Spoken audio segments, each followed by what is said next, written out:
And we are live. My name's JP Berg, and this is Dumb the Wiser, the show where we try to make sense of a very mad world. So today I'm flying solo, as you could see. I'm going to field some questions from the chat.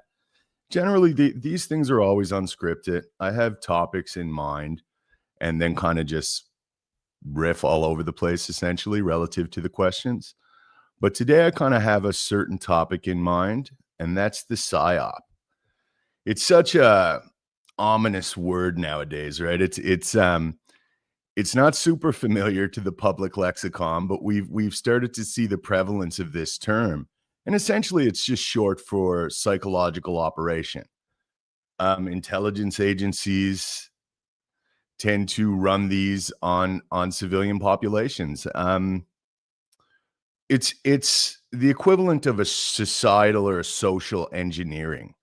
And I'm of a firm belief, and I've researched this. There's a lot of thinkers that have definitely written and spoke about this topic. One of the most prevalent ones regarding a term I believe he conceptualized called ideological subversion would be Yuri Bezmenov.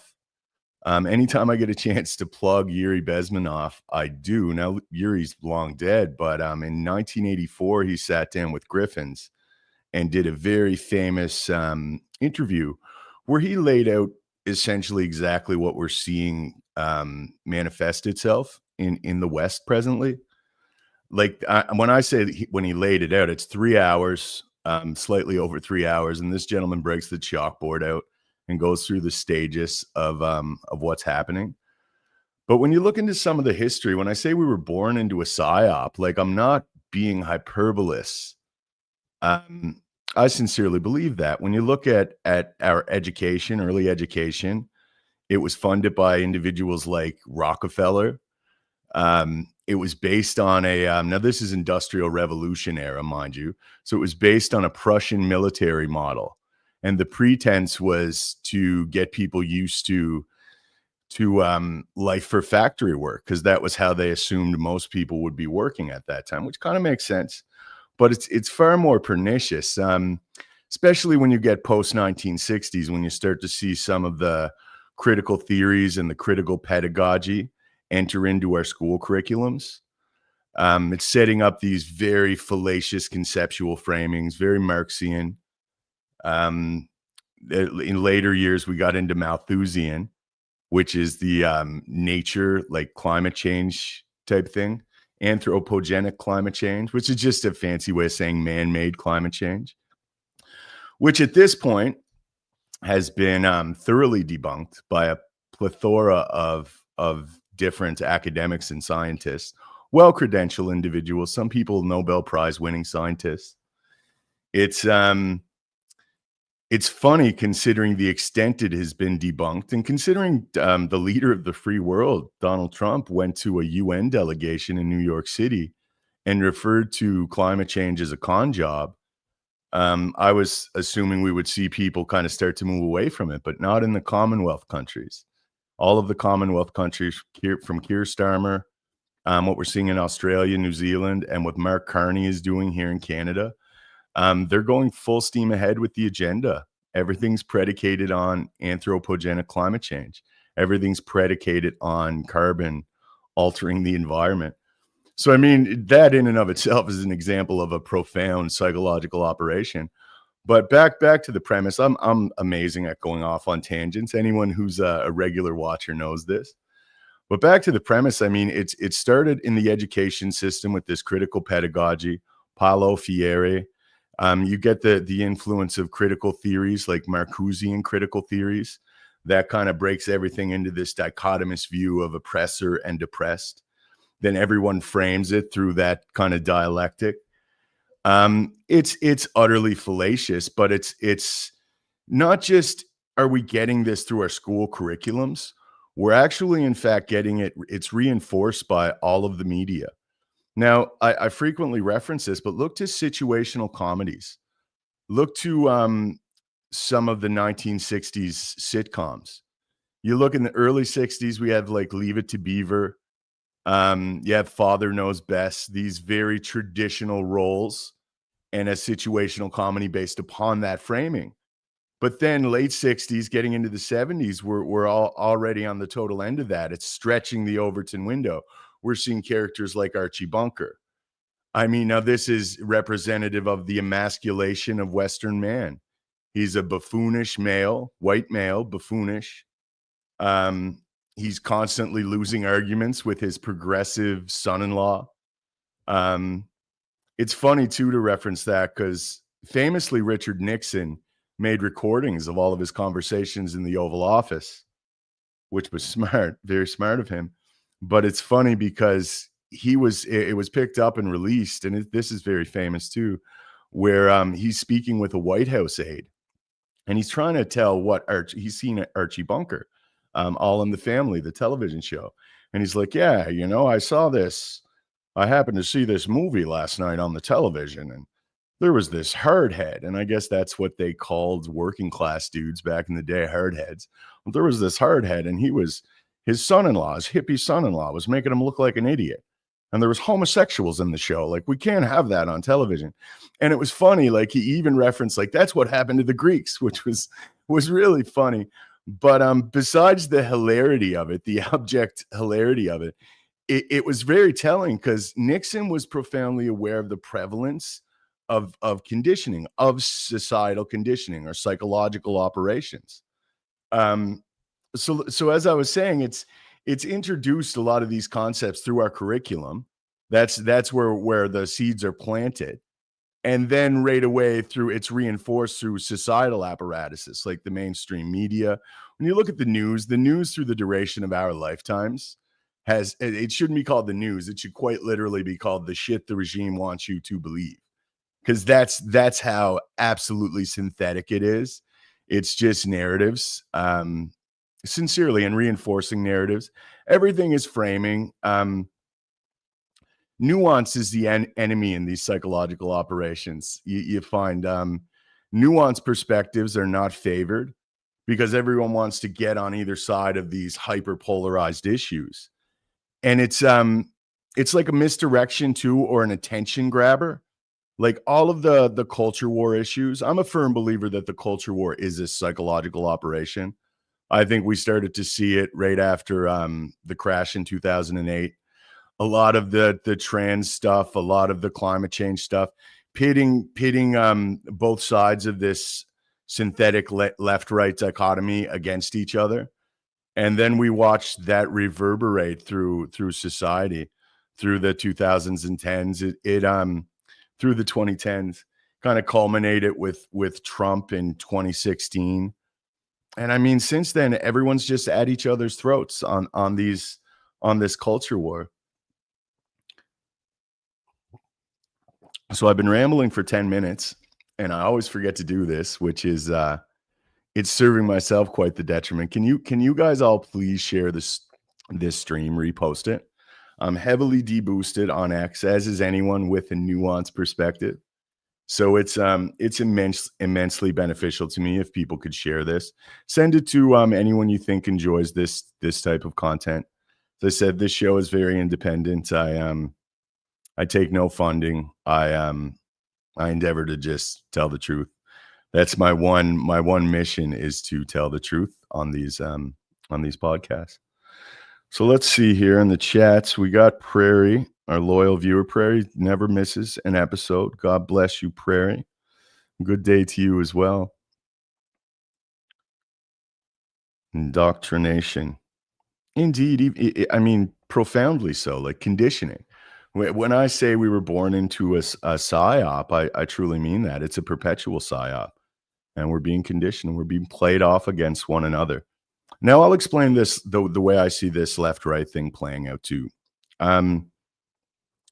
So essentially, within the big five personality dimensions, when you read anything about psychology, there's the big five. So we found out there's lots of data that indicates rather conclusively that people who tend to be high in creativity and openness, they lean to the left politically within this framing.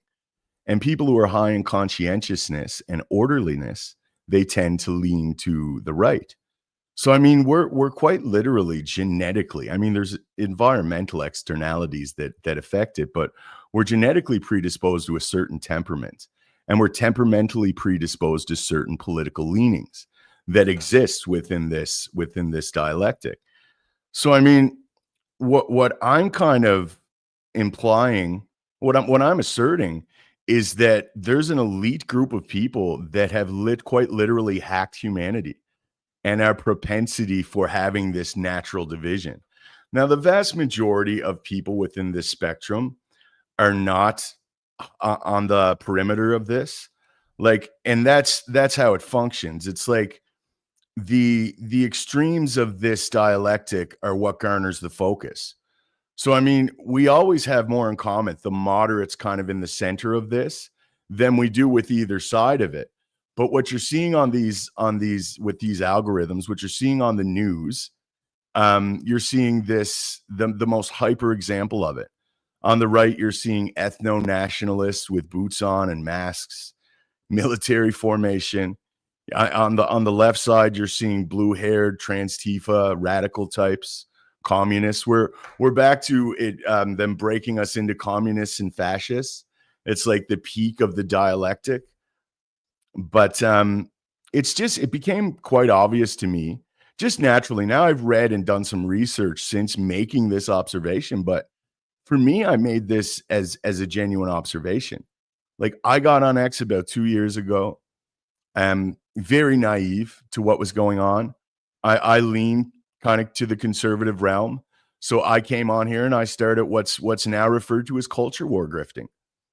I wasn't aware I was culture war grifting. I didn't know what that meant at this point, but I came on here and I was like reacting to this reactive rage cycle on X.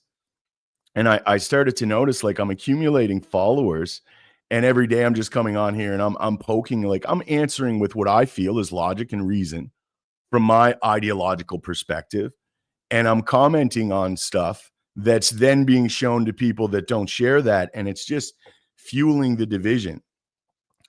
And I mean, it's like right now there's some kind of effort, not just algorithmically, but we're seeing with all the independent influencers in these spaces. You're seeing it in the American and the Canadian culture war. They're desperate to get us all back in our ideological camps. They want us in our ideological camps looking at each other so we don't start making the obvious and rational conclusion that we should look up. We should look up at the institutions, especially in Canada presently. Like, our both establishment parties have been, in my estimation, irredeemably subverted. There's just an agenda being implemented in Canada. And after everything we've seen with Pierre Poilievre, people are still holding on to hope in this fake. I mean, it's an elaborate performative charade to provide the peasantry with the illusion of participatory governance. Seemingly all of the you're seeing this in many Western countries, this oligarchy trying to establish control, trying to influence our political systems. But yeah, in all the Commonwealth countries, especially 10 Commonwealth countries thus far have implemented digital ID. It's not like there's an outcry from the electorates of these countries that are like, we really want digital IDs. It's the absolute opposite of that. It's being pushed. It's a top-down implementation of an agenda. And I believe in Canada, everything we're seeing politically is kayfabe. I think our Westminster parliamentary system is rife by design to be exploited. We have an appointed Senate. We have the judiciary has been profoundly subverted with radical activist judges through the Trudeau years. And the Senate too. The Senate was all Trudeau appointed. And Trudeau, I mean, someone like Trudeau, Justin Trudeau, he does not get near the levers of power. And if you don't realize that, then you're way behind the curve on this. Like, it's not real. He's the equivalent of a front man that doesn't write any of the songs. You know what I mean? Like a lead singer. He's not making the decisions. So we have this kayfabe scenario, this fake conflict. And Pierre Poilievre's feckless and scripted rhetoric is providing Canadians that aren't really getting this yet, it's providing them with a pressure release valve. You know, they see all the problems. They see Pierre, he's halfway speaking to them. Mind you, he avoids anything remotely contentious, and he hasn't spoken against Bill C8 and C9, which is straight from Davos censorship legislation. But besides that, I mean, he provides people with the kind of the optics or the illusion of opposition. And this is all being done while Mark Carney is implementing the agenda, just running roughshod over Canada. I mean, it's funny with the censorship, and you always see this in totalitarian societies when they're embarking upon the totalitarianism. It's the silence. Censorship is the first thing.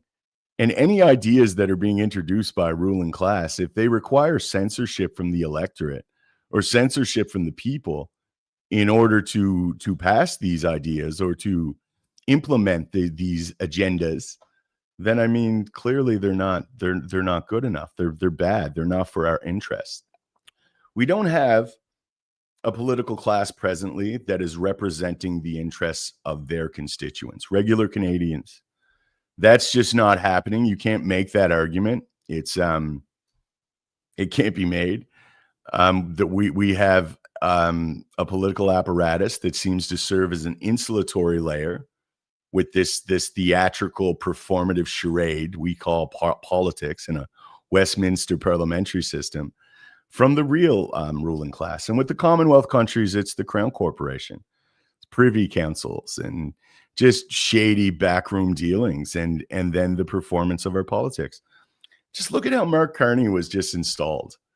He comes in, they have this leadership race in the Liberal Party, flown in straight from Europe. He left his coffin in Europe, traveled to this resource/labor colony. We watched an installation, and Pierre Poilievre played along with that too. Don't think for a minute he didn't. We watched two underdogs in that Liberal race get disqualified. Anyone else left in the race was part of the penetrated cabinet. And then Pierre Poilievre lost like a massive lead without much complaint. He just accepted it. His district was, they stretched his district out. So there was a bunch of new voters in it. He never mentioned that. And now Pierre was kind of he lost his seat. He was available. And then where does he go? Well, conveniently for them, seriously though, it's a massive convenience that they go to Alberta, where there's an independence movement that has a lot of momentum building. And clearly that was to try to quell that momentum. They stuck a fucking, pardon my vulgarity, they stuck a cowboy hat on Pierre, gave him a big belt buckle, and now he's a rural Albertan. It's just so transparent. I can't believe you still can't see it.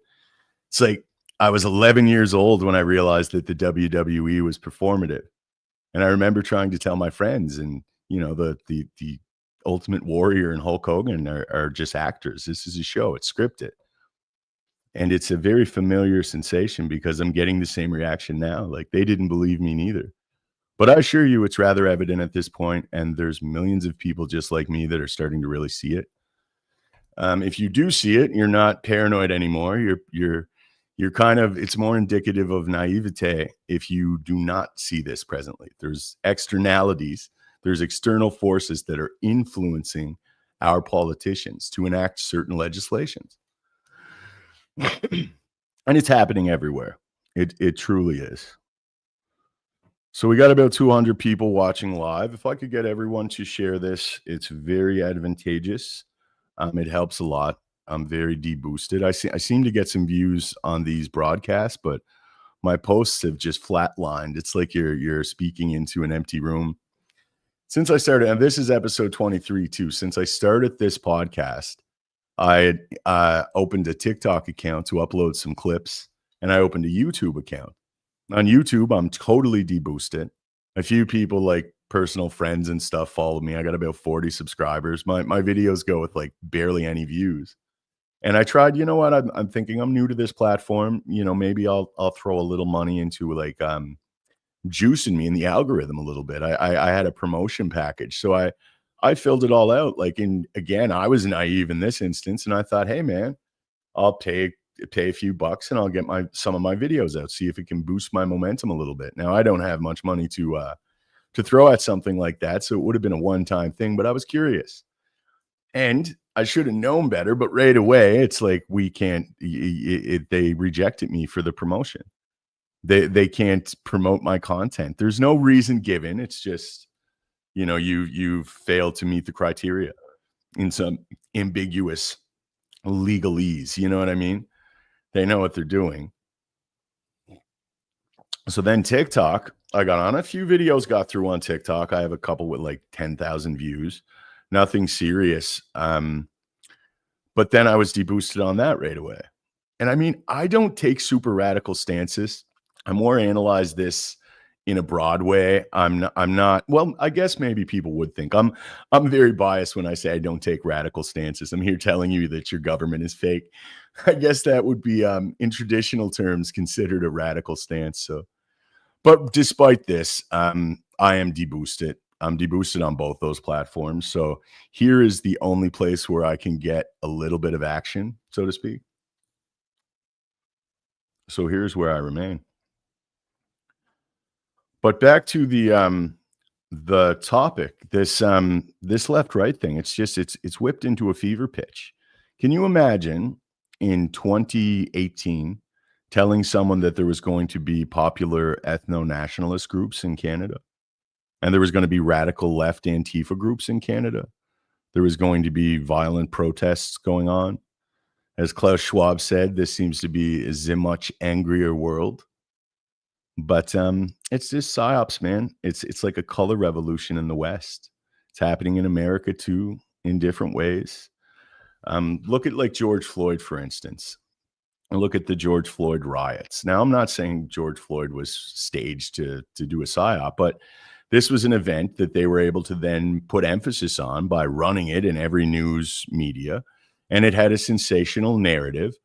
Even if it wasn't a true narrative, there was a sensational narrative of victimization of a marginalized group. And that was the division that was fueled. And you had the summer of George Floyd. During the COVID lockdowns, we've seen violence in many major cities. Many people were killed during this too. There was a lot of property destruction. But I mean, that's your classic psychological operation. Pits people against one another. It's emotional. It grasps your attention right away.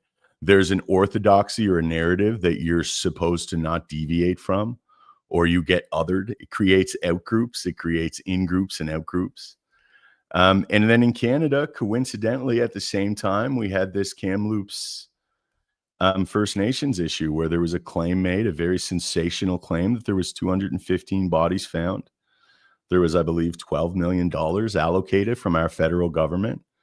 And that's just tax dollars that they steal from us, essentially. But it was allocated to investigate this. And this was a troubling, concerning claim. It should be investigated. There's been nothing heard of this investigation. We don't know where the money went. And now there's MPs that are actually pushing for what they call residential school genocide denialism. Like so essentially, they have a revisionist interpretation of Canadian history. It's very sensational to refer to this as a genocide. I'm not saying it was good. I think there was a lot of abuse and atrocities that occurred in the residential school system. But a lie of this magnitude, a sensational lie of this magnitude, that takes from that. It really does. But it's just phenomenal. They make this sensational claim. Sensational claims require, verifiable evidence, something we could look at to substantiate said claim. And they don't provide this. And now they want to have legislation that prevents you from not accepting their revisionist narrative. That's like Orwell level crazy, guys. And I know it's pushed with this progressive veil. It's veiled in this progressiveness. So it's to appeal to your emotion, which is another aspect of psyops. But all of that started with the George Floyd thing. So again, it's like I get this impression it's a color revolution. These NGOs and the USAID funded Soros open societies. The Soros has been kind of, now, again, this is conjecture. This hasn't been proven conclusively, but The myth is he does this in many countries and then capitalizes upon it. But I don't think what's happening in the West is a financial endeavor. I think it's control. The Western democracies have something that are very unique to history. They had free citizens, and even though weren't necessarily as free as we thought, and democracy is clearly more of a clandestine oligarchy or a neo-feudalism for at least since the 60s, so for at least the last 60 years or so. But I mean, we have populations that are truly under the impression that they're free. We're truly under the impression that our voice matters and we have a say politically.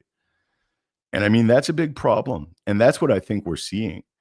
The Great Reset is being pushed on us. That's really happening. I can't even believe that's in dispute. It's like you have this organization, the World Economic Forum.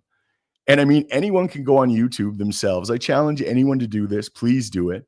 Forget about conspiracy theorists online that are talking about stuff.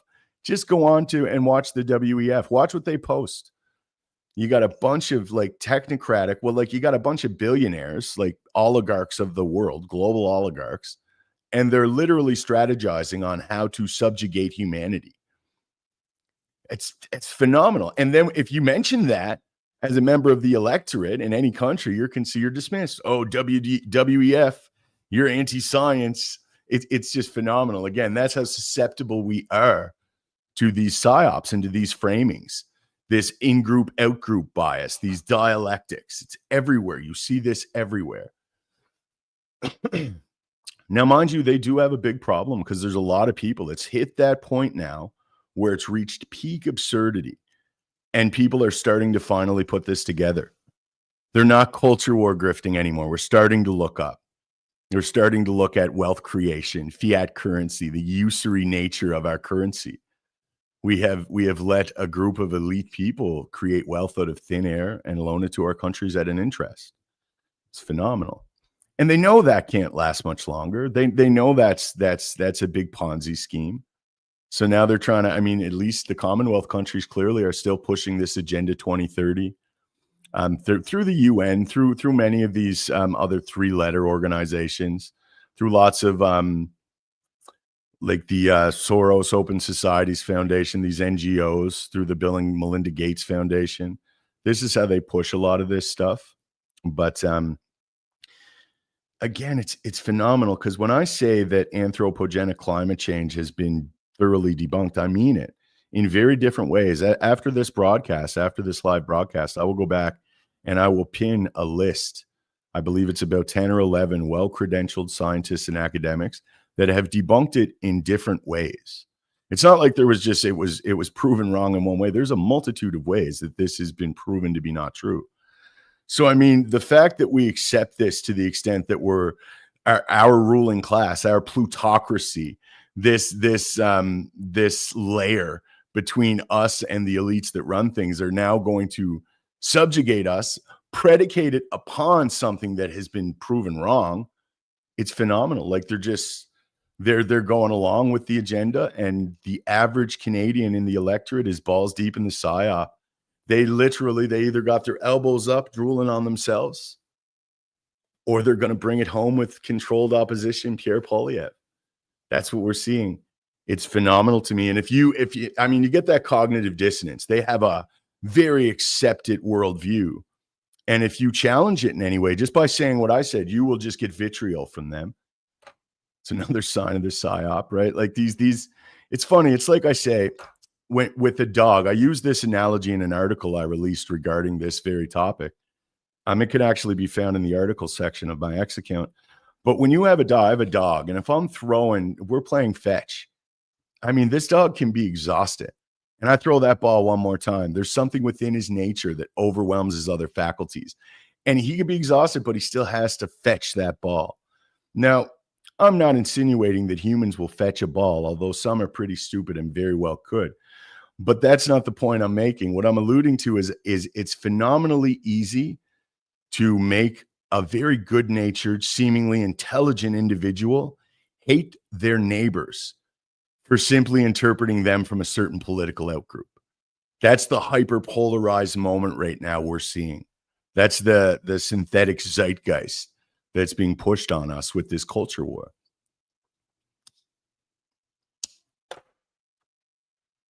So we're hovering around 270 viewers. If I can appeal to everyone to share the stream, repost the stream, it's very helpful for me. So we're not getting a lot of questions in. I'm unsure if all the questions are coming into StreamYard, to be honest with you.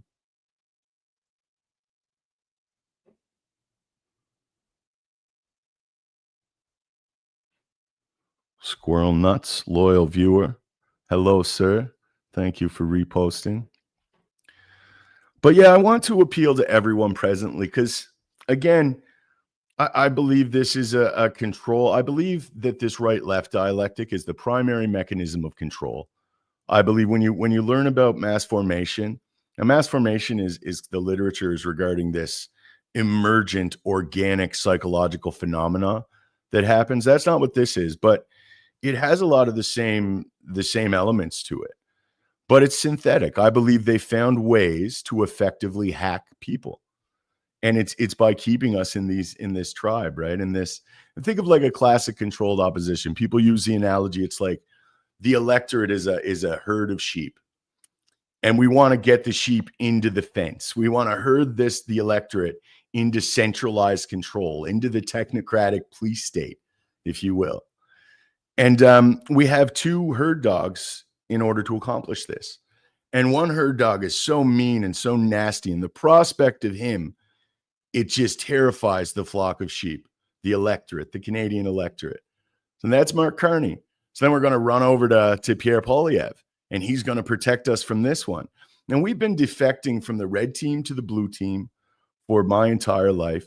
We've not seen substantive change. And the herd of sheep that is the Canadian electorate is being herded towards this fence.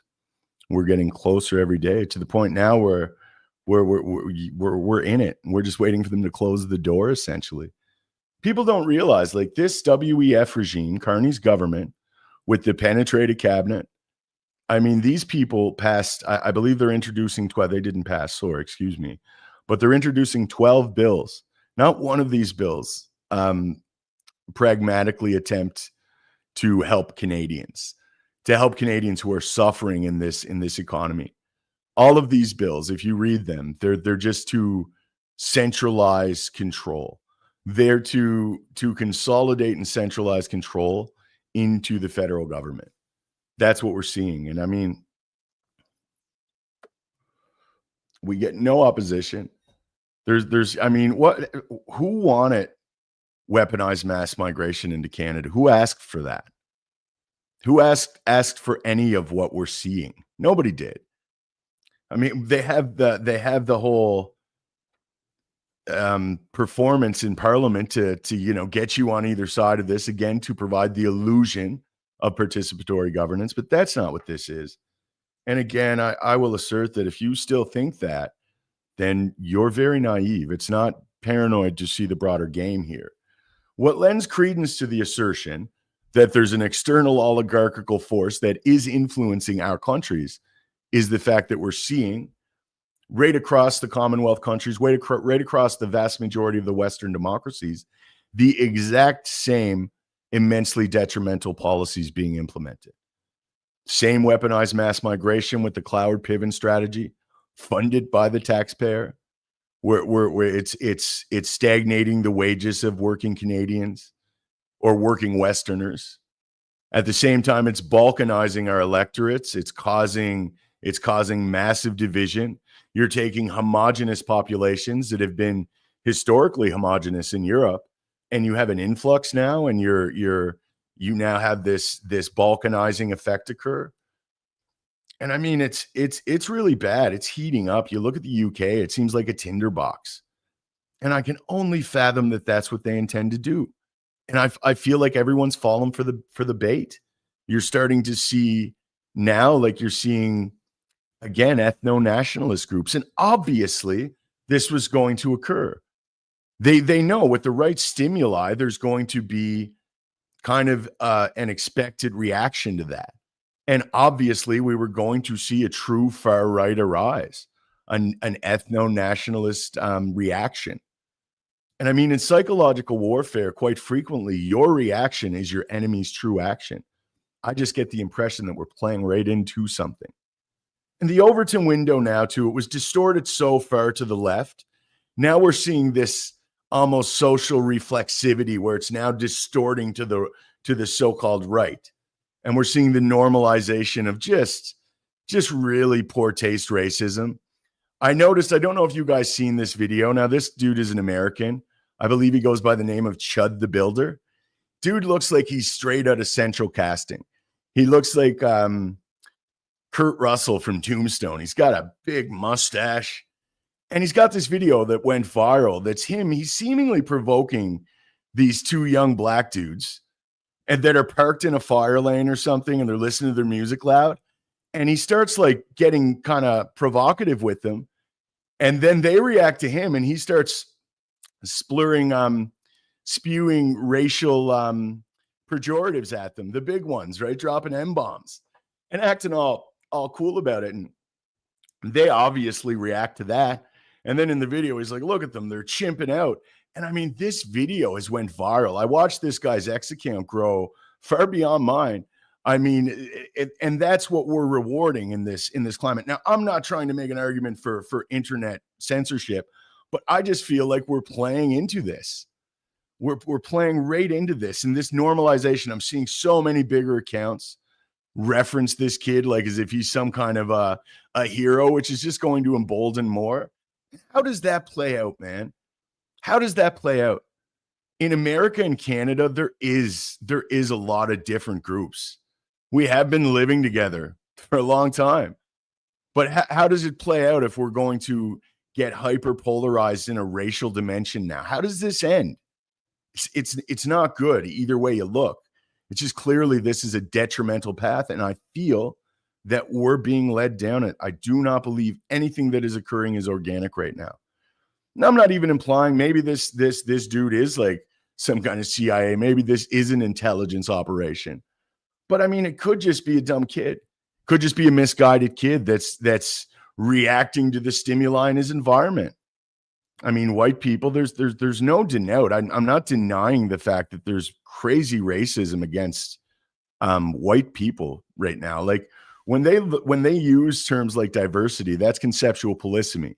What they mean when they say diversity, they mean absence of the perceived racial hegemony. They mean absence of white people.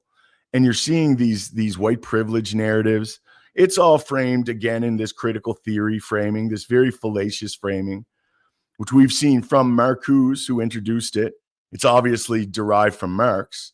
Marcuse comes up with critical theory, and then Angela Davis picks it up with critical race theory. Then it's further convoluted with Kimberly Crenshaw, the academic who conceptualized intersectionality. Now, that's a convergence of these various intersecting, systemically oppressed identity groups you could be in. It's phenomenal.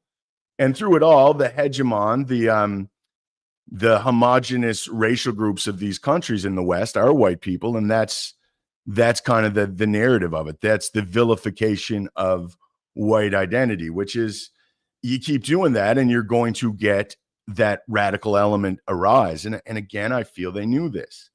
I feel like we're watching a sophisticated psychological operation. And I believe these algorithms, man, I believe it's a sophisticated algorithmic propaganda tool. I mean, even if this isn't by design, it's by default because it's that sensational rhetoric that captures the attention.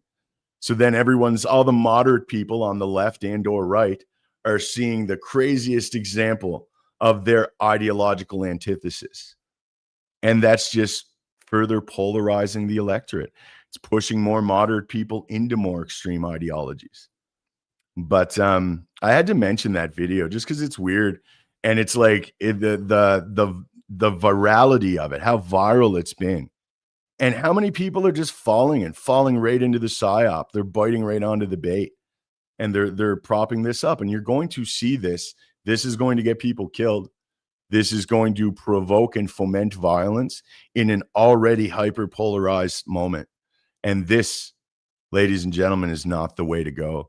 This is not the way to go. If anything, you have to be hyper critical, hyper vigilant and diligent to vet things, to vet information, especially any information that is reliant upon an appeal to emotion. The sensational nature of this is to appeal to your base tenets, your core primitive reptilian responses. And I mean, that's you being hacked essentially. Think of any war propaganda during any time. It's not that it's not true. When you're shown an atrocity, look, this was a residential unit that was obliterated. These are bodies of dead people. That the intent, you got to think of what's the intention of that, not what's the emotional reaction to that. Because as a human being with empathy, it's disgust. That's deplorable, obviously. But I mean, you have to think, what's the intention of that being shown to me? Well, it's to actually create more scenes just like this, but on the other side, right? I mean, if humanity is going to make it past that, we have to be aware of our proclivities for tribalism, be aware of our proclivities for susceptibility to these psychological operations. We have to remember that no matter what they tell us and no matter how hyperpolarized everything seems presently, we can have unity without ideological uniformity. We have to find pragmatic solutions to be able to be more self-reliant. Yeah, that's just how I see it. So we're not getting, we got a good audience here. We got 300 strong watching live, but we're not getting very many questions. It's probably 300 bots watching. I'm talking to like 2 people that are interacting. But I think I've ranted enough and taken up enough of your time today. So I will be back Thursday at 1 p.m. with 1 p.m. Eastern with Dumb the Wiser. I will have a guest this Thursday, Mr. Double check his name so I don't mess it up. He goes by Canadian Libertarian. Bennett Hunter is his name. And Mr. Bennett Hunter will be on with me Thursday, and we'll be having a discussion about the decline of Canada. What I see is the managed decline of Canada. I was actually, it's funny, before I started doing this, before I started having podcasts, I was on Bennett Hunter's podcast. He was one of the very first people I ever spoken to.